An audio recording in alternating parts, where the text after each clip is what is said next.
The clip burst across every phone screen, replayed with captions that burned like fire. Michael Turner said, "That's not what I meant," but no one heard. The 30-second video stripped away 30 years of teaching. Hashtags spread faster than truth, painting him as cruel. Students gasped, whispers became roars, and classrooms turned into echo chambers of betrayal. Headlines screamed, "Teacher exposed," as if his life were a spectacle. Michael's voice cracked, "I gave my life to this school." But the mob was deaf. His colleagues scrolled in silence, thumbs moving, but voices gone. Friends avoided calls. Neighbors shut curtains. Michael stood alone, watching a reputation dissolve in real time. Rage, shame, and disbelief clashed inside him. He whispered, "How can 30 years vanish in 30 seconds?" The world answered with silence and retweets. The storm had begun, and Michael's name was no longer his own. It was a hashtag. Michael stared at the glowing screen, his own face distorted by captions. Michael Turner said, "They don't know me." His voice was swallowed by silence. Once beloved, now a stranger in his own life. The clip rewrote decades in seconds, every smile, every lesson erased. The walls of his living room felt foreign, as though judgment had seeped through the plaster. Neighbors whispered outside, but none knocked on his door. He remembered the applause from award ceremonies, the laughter of students, and the gratitude of parents. Now those memories felt like lies. Michael whispered, "Why won't anyone speak for me?" But silence answered again. Each buzz from his phone was another nail in the coffin of trust. In the staff room, whispers replaced greetings. Richard Hayes said, "We can't be seen near him." His words cut deeper than slurs online. Colleagues once loyal now turned away. Michael Turner entered, shoulders heavy, eyes begging for acknowledgement. Silence greeted him. Coffee steamed, papers rustled, but no voices rose. He remembered their cheers at his retirement party, plans only months away. Now, they looked through him like glass. Michael thought, "Have I become untouchable overnight?" The betrayal was not just public, it was intimate. His sanctuary had become a battlefield of silence. At home, his daughter Emily Turner scrolled with trembling hands. Emily Turner said, "Dad, it's everywhere." Michael tried to reassure her, but his voice cracked. He said, "It will pass." Emily's eyes filled with tears. The silence between them grew heavy. She looked away, shame mixing with fear. Michael felt the wound of her silence more than the mob's cruelty. Family, his last refuge, now fractured. He whispered, "Please don't turn away from me." Emily said nothing, only clutching her phone tighter. Outside the school, reporters swarmed like vultures. Sarah Mitchell shouted, "Do you have anything to say?" Cameras flashed. Michael Turner lifted a hand to shield his face. He said, "Leave me alone." His words fueled the frenzy. Students passing by whispered, giggled, filmed again. The clip looped endlessly. Michael's world had collapsed, yet the spectacle kept feeding itself. His dignity was traded for entertainment. In that moment he realized there was no escape, only survival. The storm outside seemed quieter than the storm inside his chest. Michael Turner sat at the kitchen table, staring at framed photos of former students, smiling faces. Michael Turner said, "Did they all forget me so easily?" His voice broke as he traced a finger over the glass. Each memory of laughter and shared victories now felt like ghosts mocking him. Emily Turner stepped cautiously into the room, clutching her phone. Emily Turner said, "Dad, maybe you should stay offline for a while." He wanted to tell her that avoiding it wouldn't make it vanish, but his throat tightened. He whispered, "This is my life, not a headline." The world outside his door painted him as a monster, yet here he sat, still the man who believed in shaping lives. Silence pressed between father and daughter until even breathing felt heavy. The memories arrived uninvited, flooding him with the warmth of better days. Michael Turner said, "Remember when the class made that mural?" His voice cracked as he spoke to no one, The walls, once painted with joy, now held silence. Flashbacks of students laughing, brushes in their hands, filled his mind. Michael clung to those fragments like life rafts. He whispered, "That was real, wasn't it?" Outside, the rain beat harder, as if mocking his hope. Emily Turner hovered near the doorway, guilt shadowing her eyes. She wanted to reassure him but stayed quiet. The gulf widened with every unsaid word. Michael's chest ached with the thought that even his daughter questioned him. The man who gave so much to others had no voice defending him now. The phone buzzed with another message, cruel words carved into glowing text. Michael Turner read aloud, "Fraud, disgrace, fire him." His hands shook, screen slipping slightly. He whispered, "I taught their children." The betrayal cut deeper, knowing parents once trusted him. Emily Turner said softly, "Don't read them, Dad." He shook his head, unable to look away. Each insult felt like a stone hurled into his chest. He thought of the nights spent grading, the weekends spent organizing events, the sacrifices unseen. Michael said, "Do they erase all of that with one clip?" The silence after his words was louder than the storm outside. The teacher who once commanded respect was now powerless before pixels. Michael ventured outside, hoping fresh air would quiet his mind. The street was lined with familiar houses, yet every window felt like an eye. He muttered, "Do they all see me as guilty?" His footsteps echoed too loudly. Jane Miller stood in her yard, arms folded. Jane Miller said coldly, "Maybe you should lay low." Michael froze, heart dropping. Once friendly neighbors now spoke in tones sharp as blades. He forced a nod, retreating without another word. The betrayal of community weighed heavy, thicker than rain in the air. Michael whispered, "Even home isn't safe anymore." He turned back inside, shoulders bent under invisible chains. That night, Michael sat by the window, staring into darkness. Emily Turner lingered behind him, torn between comfort and distance. Michael Turner said, "Do you believe me?" His voice trembled, desperate. Emily hesitated, her silence screaming louder than denial. He whispered, "Even you doubt me." Tears blurred his vision, but he refused to let them fall. The house groaned under the weight of silence. In that moment, Michael realized the cruelest wound wasn't the mob's hatred, it was the fear in his daughter's eyes. He whispered again, "I'm still your father." But Emily said nothing. The storm outside mirrored the one tearing through his chest. The email came at dawn, its subject line cold and final. Michael Turner whispered, "Termination pending review." His stomach dropped as he read the words that erased his career. He muttered, 30 years, gone with one click. The school board had decided distance was safety, not fairness. His colleagues offered no defense. Silence became their shield. Emily Turner entered, holding her coffee, eyes avoiding his. She said, "Dad, maybe it's for the best to step aside."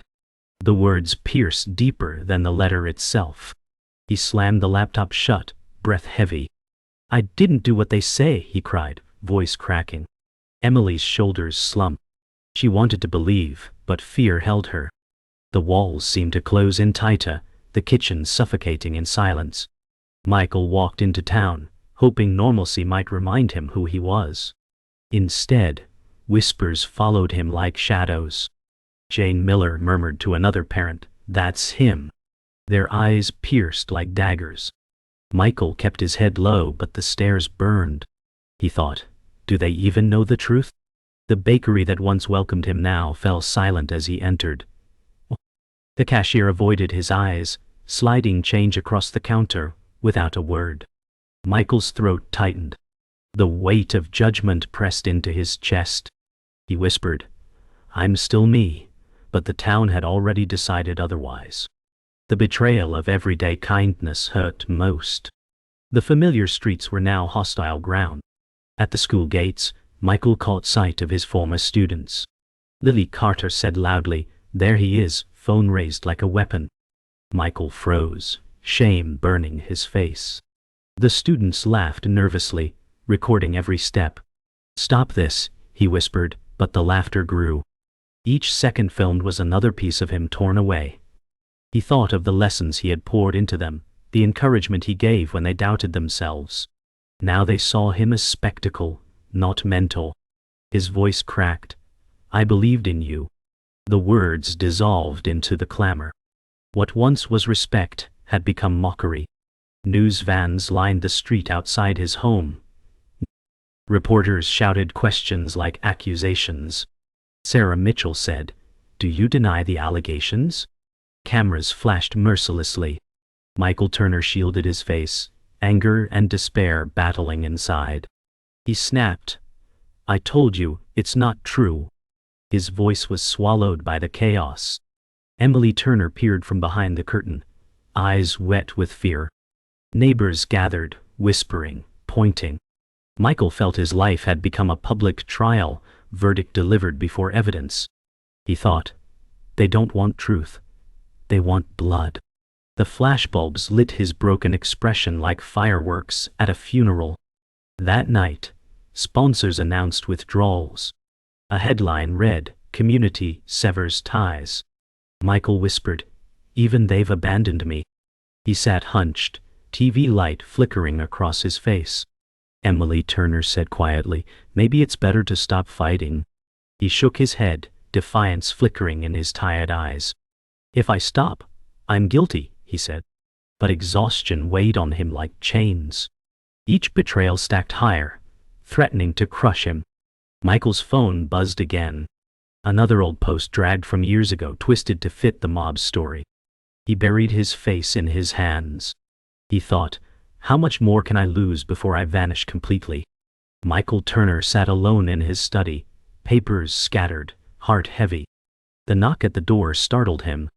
Richard Hayes entered, face tense. Richard Hayes said, "Michael, you should know something." Michael leaned forward, desperate. "Please, tell me you believe me." Richard hesitated, eyes darting away. He said, "The clip, it wasn't leaked by a student." Michael frowned, confusion twisting his face. Richard continued, "It came from inside the staff." The words sank like a stone in Michael's chest. Betrayal, not from strangers, but from his own circle. He whispered, "Who would do that?" Richard didn't answer, only lowered his gaze. The silence screamed louder than truth. Michael's hands trembled as he clutched the desk. He said, "It was one of us?" Richard Hayes avoided his eyes, shifting uneasily. Richard muttered, "Someone wanted you out." Michael's breath caught, realization dawning. Betrayal wasn't random, it was deliberate. His chest burned with fury. He whispered, "After everything I gave." Richard finally looked at him, guilt flashing in his eyes. "Be careful who you trust," he said before leaving. Michael sat frozen, the truth weighing heavier than any accusation online. He thought, "I was destroyed from within." The walls of his sanctuary now felt like a prison built by friends. Later that night, Emily Turner found her father staring blankly. Emily Turner said, "What happened?" His voice cracked. It wasn't a student, it was a teacher. Emily gasped, hand to her mouth. She said, "Who would do that?" Michael shook his head, whispering, "Someone I trusted." His voice carried grief more than anger. Emily's eyes brimmed with tears. She said softly, "You gave them everything." Michael nodded, silence thick between them. Betrayal wasn't just professional, it was personal. The man who had given decades of loyalty had been discarded like a pawn. He muttered, "Even wolves hide in classrooms." The next morning, news broke that the clip had been traced back to an anonymous staff login. Michael whispered, "So it was true." The betrayal hit headlines before he could speak his side. And Sarah Mitchell on TV said new revelations deepened scandal. The story twisted again, feeding the mob. Emily Turner said, "Dad, they're using this against you." Michael's fists clenched. "They wanted me gone," he said, rage surging beneath his voice. The community whispered louder now, certain of guilt, blind to truth.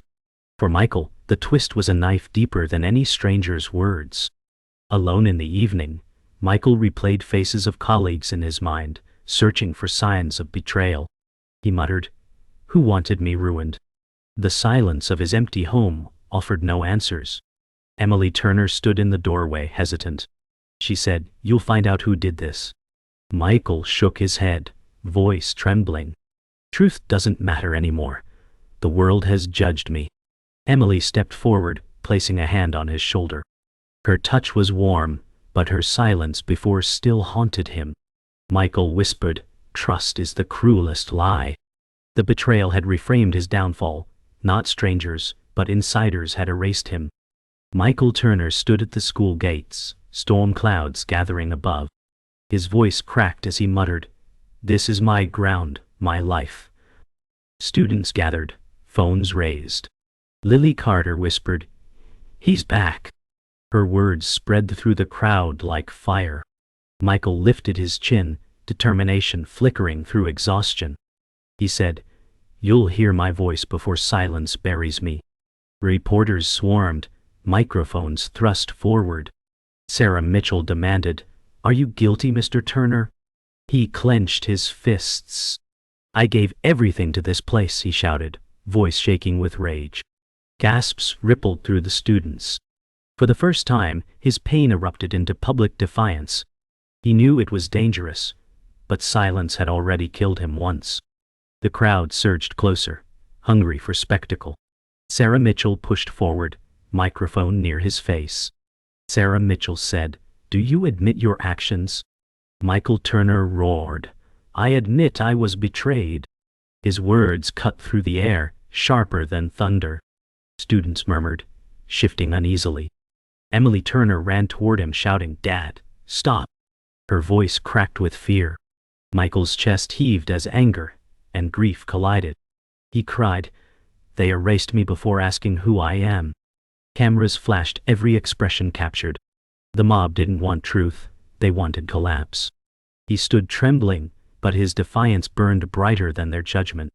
The shouting reached a fever pitch. Reporters barked questions, students laughed nervously.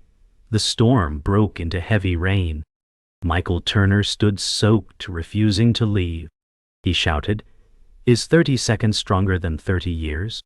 The words echoed, raw and desperate.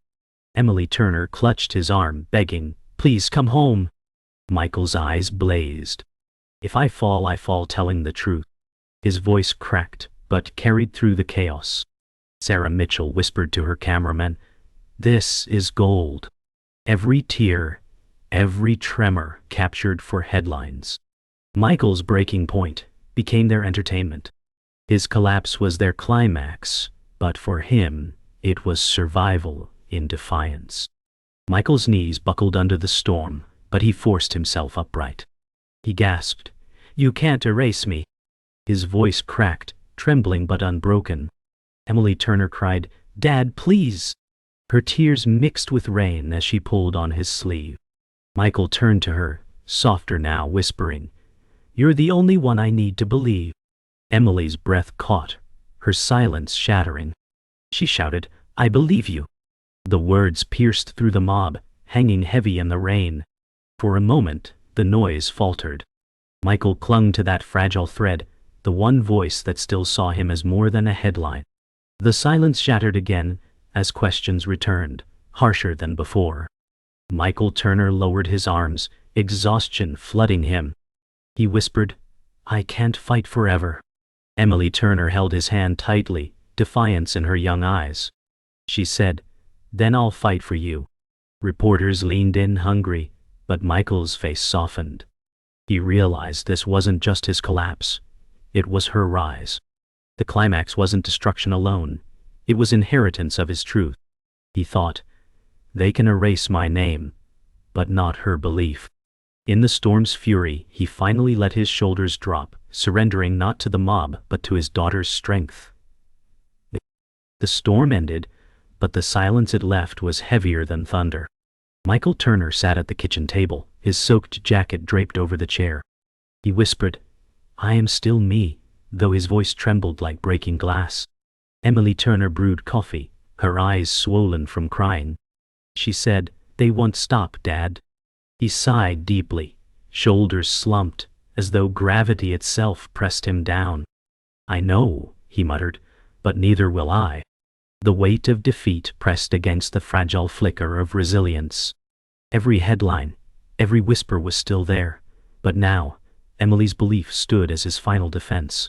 The school board released a statement, carefully worded, offering no absolution. Michael read it aloud. "Pending investigation, employment terminated." His throat burned, each word a knife. Emily Turner whispered, "They didn't even prove anything." Michael's eyes glistened as he muttered, "Proof doesn't matter to them anymore." He closed the laptop with trembling hands. The life he built had ended not with ceremony, but with a paragraph typed coldly. Emily reached out, but Michael leaned back, hollow. The man who had given everything was now reduced to a press release. Michael walked past the school for the first time since the scandal. His steps slowed as he stared at the building where decades of his life were poured. He whispered, "I belonged here once." Students avoided eye contact, some sneered, some filmed. Jane Miller crossed the street quickly, not meeting his gaze. Emily walked beside him, chin high, her presence a shield. Michael muttered, "This was home, now it's foreign ground." Each brick of the school wall felt like judgment carved in stone. He realized he could never return, not as a teacher, not as the man he was. That evening Emily found him sorting through old lesson plans, yellowed papers filled with his handwriting. Michael Turner said softly, "This is what I was, not what they say." His voice shook but carried pride. Emily said, "These prove who you are." He held the papers close to his chest, eyes wet but determined. He whispered, "If I must be erased, let me leave traces." Emily's hand touched his arm, grounding him. The house was still, yet filled with memories too strong to burn. His work would outlast hashtags. Michael sat by the window, night dressing in, rain soft against the glass. Emily Turner curled in a chair nearby, silent but present. Michael whispered, "They will forget me, but you won't." Emily said firmly, "No one can erase you from me." His lips curved into the faintest smile, fragile yet real. The war outside continued, but within this small space he found peace. Michael thought, if my story ends in silence, let it echo through her belief. He leaned back, exhausted but comforted. The resolution wasn't redemption, but survival in the eyes of the one who still believed. Morning light filtered weakly through the blinds. Michael Turner sat at the table, untouched coffee cooling in front of him. He whispered, "The world has moved on, but I am still here." Emily Turner placed her hand over his, her eyes carrying more strength than sorrow now. She said, "They cannot silence what you've given me." Michael's chest ached, not with despair but with a hollow acceptance. He muttered, "They erased the teacher, but not the father." His voice trembled, but his gaze steadied. Outside, life carried on, children walking to school, neighbors avoiding his window. His world was smaller now, yet the one voice beside him gave it meaning. Michael stepped outside, air crisp with early autumn chill. He looked at the street where whispers once followed him. Today, it was quiet. He muttered, "No cameras, no crowd." Emily Turner walked beside him, her eyes scanning for judgment, but the silence was emptier than noise. He said softly, "Oblivion is louder than hatred." Emily squeezed his hand, whispering, "Oblivion is peace too." Michael's lips curled into a faint smile, fragile but real. His career was gone, but this walk wasn't defeat. It was survival in plain sight. The absence of noise felt haunting, yet almost freeing. That afternoon, Michael sorted through a box of mementos, photos, certificates, thank you notes. His fingers lingered on a card written by a student years ago, "Thank you for believing in me." His eyes filled with tears. He whispered, "They cannot erase this." Emily Turner entered quietly, seeing the card in his hand. She said, "This is who you are." Michael nodded, voice cracking. "This is the truth they'll never know." He tucked the card into his pocket, carrying the proof of a life that mattered. Though the mob screamed louder, the quiet gratitude of the forgotten spoke strongest in his heart.